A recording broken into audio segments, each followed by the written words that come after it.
1913 is the year America ceased to be a republic. In this video, I'm going to cover the 3 things that happened that year that took away America's sovereignty and how they are so much of the problems we're dealing with now and what you can actually do about it. Check out the video.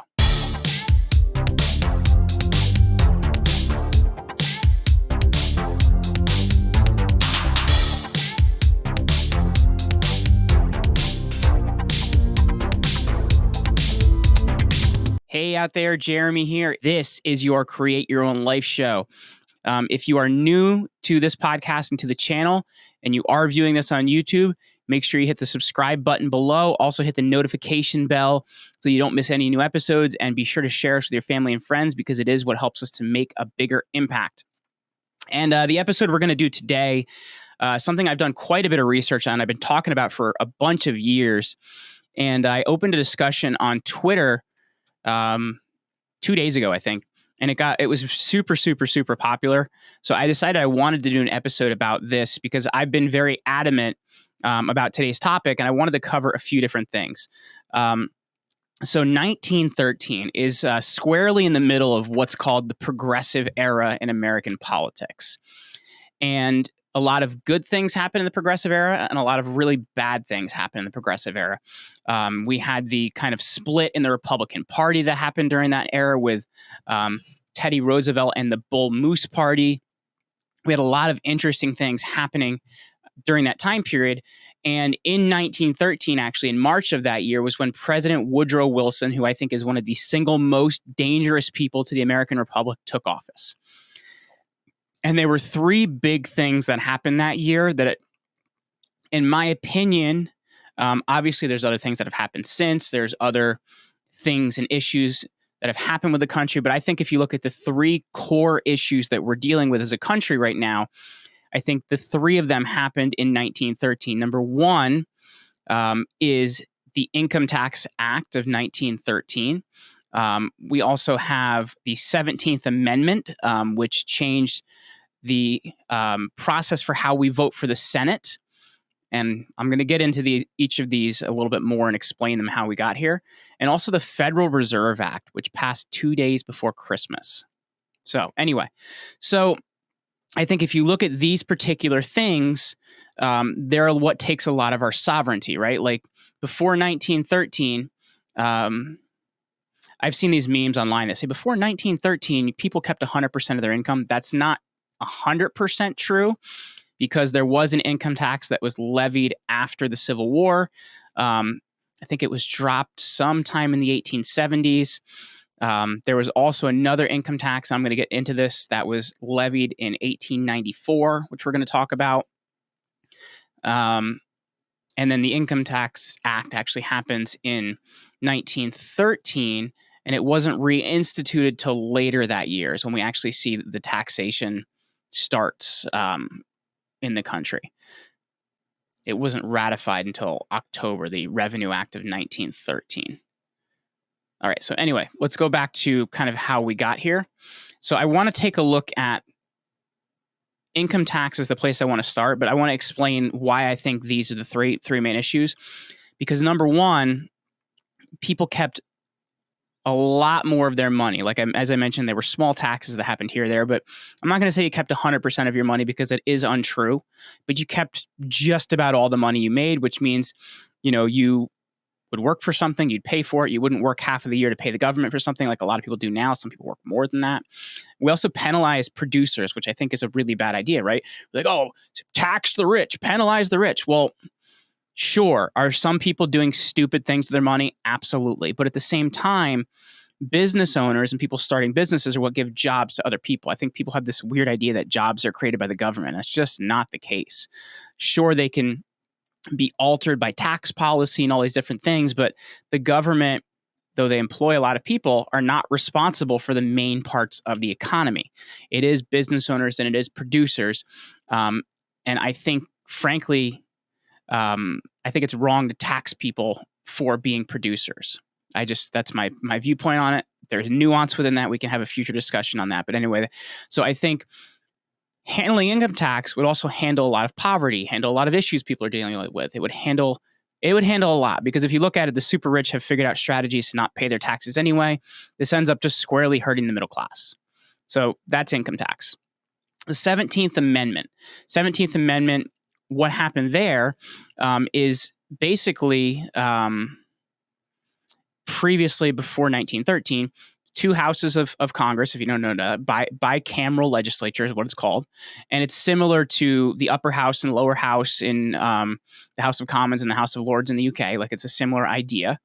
And when we look at that, Congress has the larger representation. It's based on population in each state, and you get a certain number of people representing you.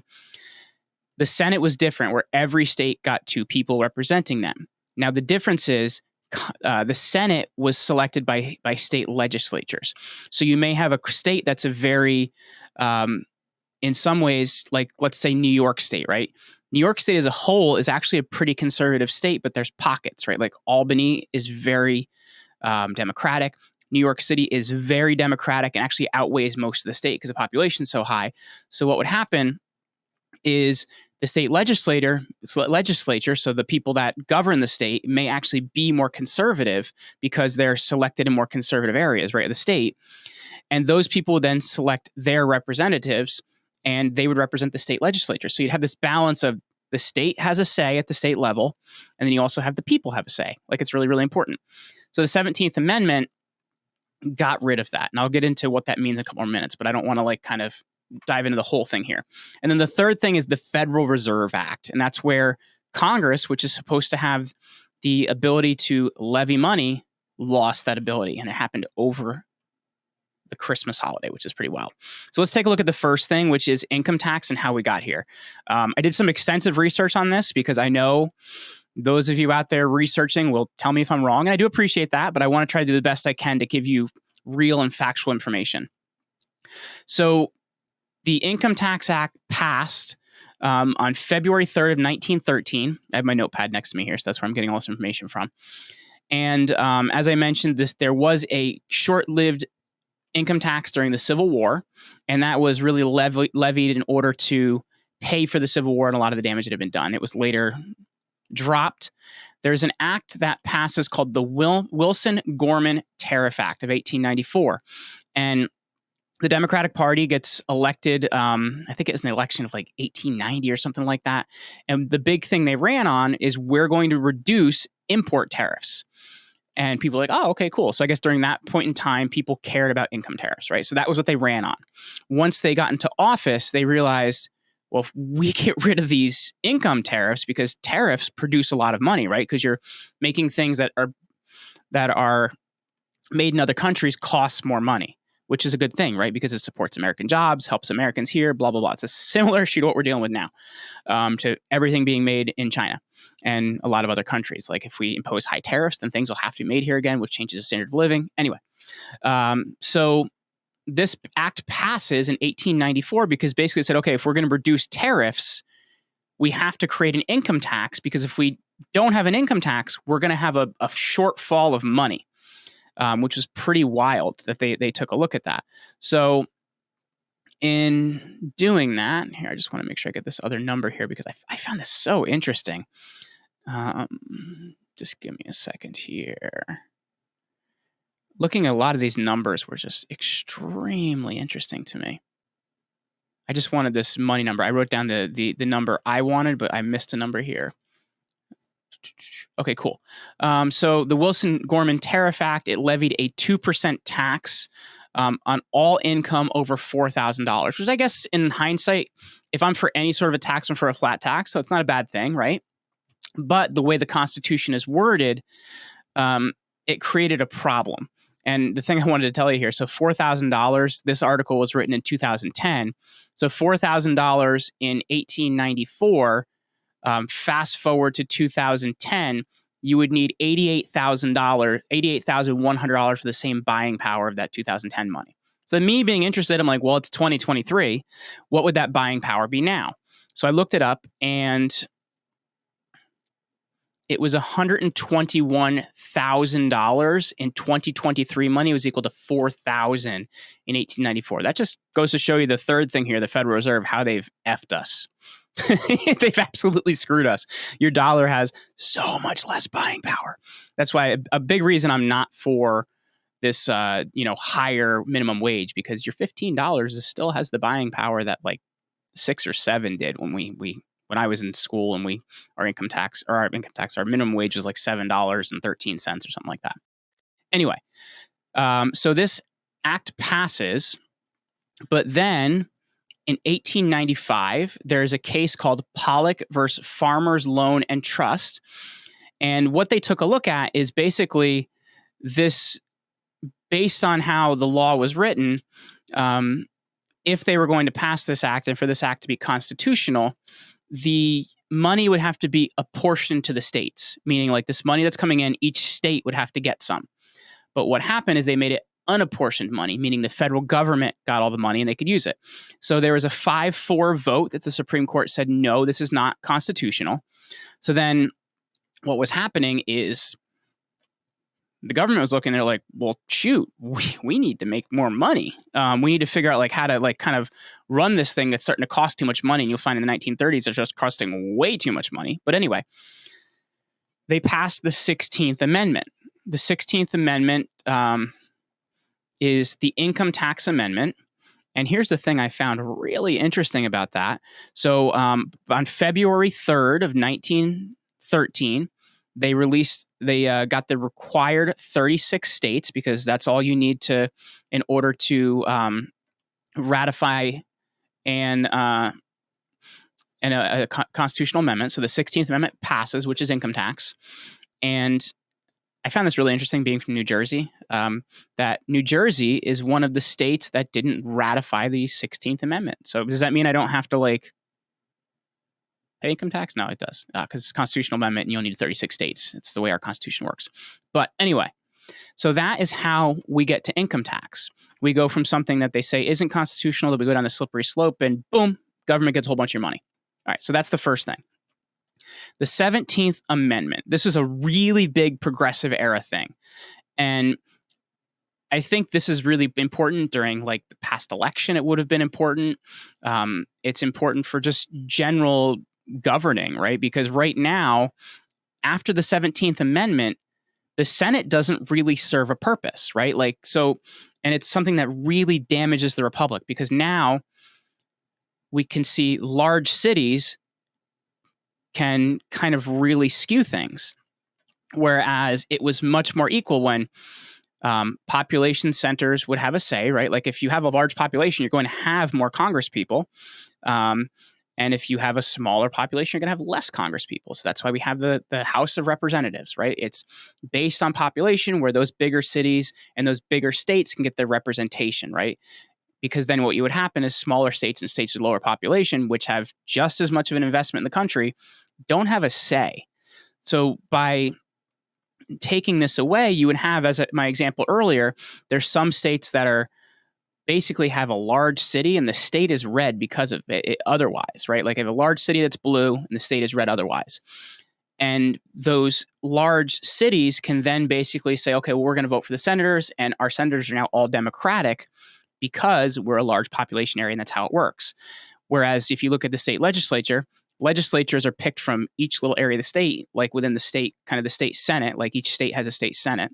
And in that state senate, they elect people from each area to represent the state. So you may have a state that is highly conservative, but has Democratic senators because of this. And in actuality, it makes it so that the Senate doesn't really serve a purpose, right? It doesn't really have a purpose anymore, because it's like, well, it's 2 House of Representatives. Why do we need 2 of them?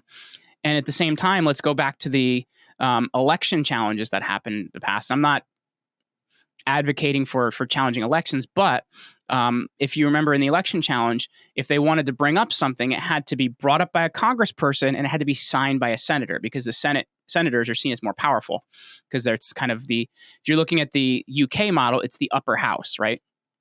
And so it just really changes the model of a lot of things, and it makes the Senate really not matter, because it's like having one giant House of Representatives.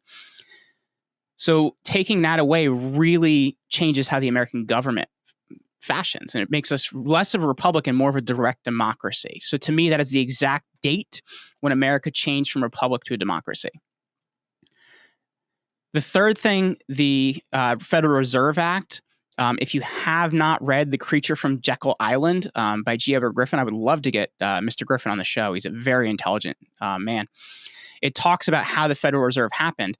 And the interesting thing about the Federal Reserve Act is they then got the ability to take away Congress's ability to mint money.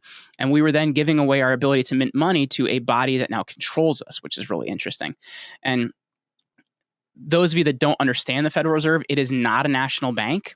What it is really is it's not federal because it doesn't actually have, it's not a federal body. It has shareholders.